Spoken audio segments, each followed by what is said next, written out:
Okay, today is Monday, November 15th. Today, as kids walked in, I had you write your name. I'm just going to put Mrs.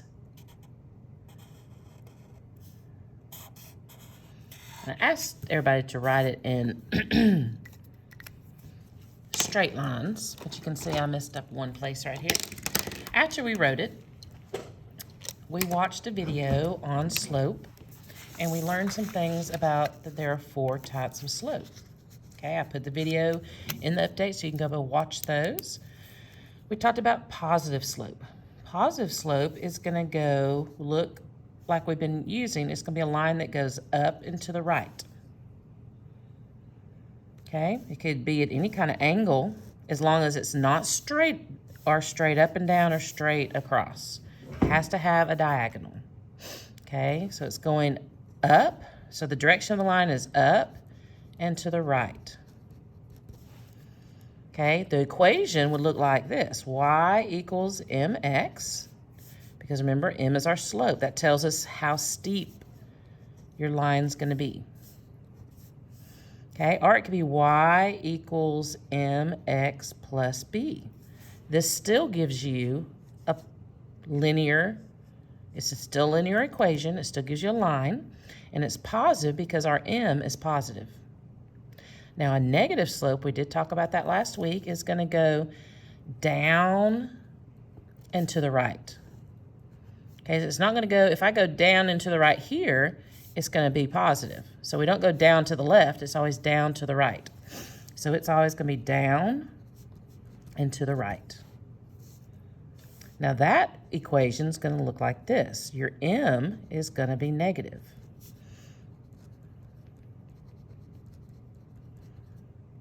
Now this could be negative or positive, it doesn't matter. So I'm going to put negative or positive there. Your b, it doesn't matter if it's negative or positive. The slope is what determines the direction. So positive we've been working with, negative we've been working with. We have not talked about zero and undefined. A zero slope is a straight line. Okay, it doesn't go up or down. Okay, the direction is horizontal. Okay, it's straight across. No slope. That's why it's called zero. Okay, if I had, let's look at this.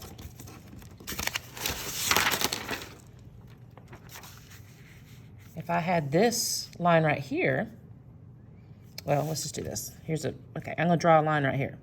So if I drew this line, where's one of my pretty colors? There's red. If I drew a horizontal line here, you can't really even tell that's red. All right, and I picked 2 points on it, here and here, to do rise over run, y over x. Okay, well, my rise, I don't go up or down, so it's 0. My run, I go 1, 2, 3, so is 3. So x equals 3. So that's what my equation would look like. X equals any number. Okay, but I'm not going to put a variable there because I want you to know it could be any number. All right, so it's flat, horizontal. It could be flat if you want here. And my equation is not going to be y equals mx. It's not going to look like that because I don't have a slope. That slope is 0. If I put a 0 in with x, all right, that's going to be 0. And then I'm going to have whatever my plus is. All right. So let's look at undefined. Undefined is going to go up and down. Okay, this is called vertical.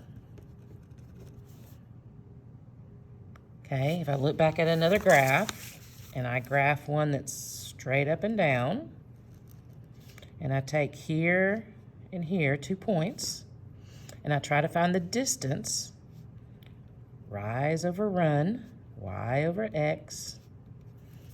Okay, my rise is 1, 2, 3, but my run is 0 because I don't go left or right. So x We'll see if that still does x equals 0, but that's not right. 0 cannot ever be a denominator. You cannot have 0 as a divider. It can't divide into a number. That's like saying I have 3 cookies, but no one to share them with. All right? That's just a math no-no. You cannot have a 0 as your denominator. Okay? So that would look like y equals a number. And I might have these two backwards. I need to go back and look at that. All right. Next we talked about, next we took our name. All right, and I used these definitions to name the slopes of my lines. Okay, this one wasn't directly up and down, so it had a little bit of a slant, so this would be positive. Okay, this one definitely is negative. Okay, this one's slanted, because remember a straight line goes like that, so this would be positive. And again, negative. Now, some students had a hard time not having a curve. From a curve, we would call that non-linear because it's not a line, okay? But this part of the R would be, okay, it's up and down straight. We'll call that vertical. That's undefined. Okay, here, this one is straight, so that's undefined. Undefined. Okay, but this one looks like this one, 0, 0, 0. Okay, so we just took our name, wrote it as much as we could straight, and then named each of our slopes, and we put this outside our door. When we were done with that, okay, we talked about this slope-intercept form. Okay, I gave it to you on your blue note, because I think this is really important that you understand. This y and x are variables. Okay, they're going to change. Okay, they're describing a specific point. Okay, so they're like, it's a coordinate pair. It's an x and a y. So I can put any x in here, multiply it by b, I'll multiply it by m, which is your slope, add a b, which is your y-intercept, and it's going to give me my x.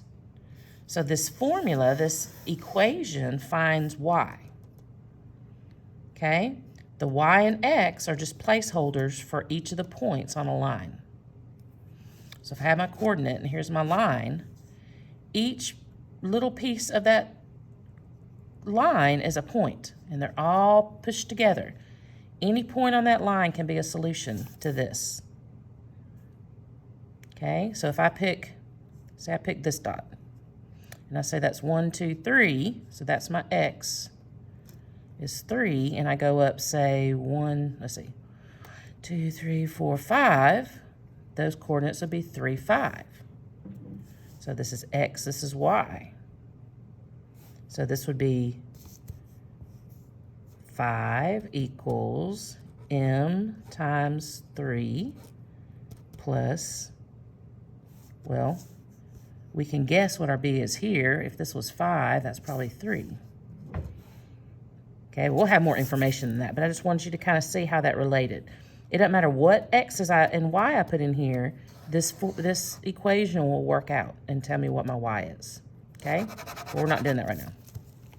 So my x and my y are just my coordinate pair. It's the point. Draw a little point on the grid. M is the slope.